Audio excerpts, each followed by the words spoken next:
আসসালামু আলাইকুম। আমন্ত্রণ গণ টেলিভিশন সংবাদে। আপনাদের সাথে রয়েছে আমি নাসির উদ্দিন শিকদার। বিস্তারিত থাকছে প্রতিবেদকের পাঠানো তথ্য ও ভিডিও চিত্রে। আন্তর্জাতিক শ্রমিক দিবসে র্যালি সহ বিশাল আলোচনা সভা।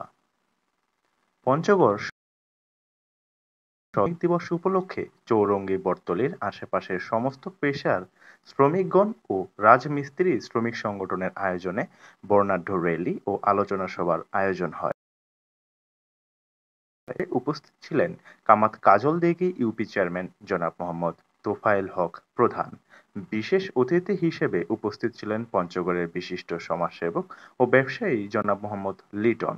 সার্বিক সহযোগিতায় টুনিরহাট রাজমিস্ত্রি সংগঠনের সম্মানিত সভাপতি জনাব মোহাম্মদ আব্দুস সালাম ও জেনারেল সেক্রেটারি জাবের আলী, সভাপতি এবং 11 কমিটি বিশিষ্ট রাজমিস্ত্রি সুনামধন্য শ্রমিক সদস্যগণ সহ অন্যান্য হাজার হাজার শ্রমিকবৃন্দ অত্র মহান আন্তর্জাতিক শ্রমিক দিবসে বর্ণাঢ্য র্যালি ও বিশাল আলোচনা সভায় অংশগ্রহণ করেন। সমগ্র বাংলাদেশের প্রত্যেকটি শ্রমিক সংগঠনকে যেন সরকারি, বেসরকারি ও মালিক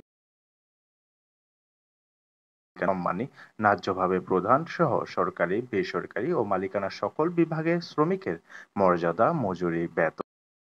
গণ টেলিভিশনের পরবর্তী সংবাদ দেখতে চোখ রাখুন গণ টেলিভিশনের পর্দায় অথবা ভিজিট করুন www.gonotv.com।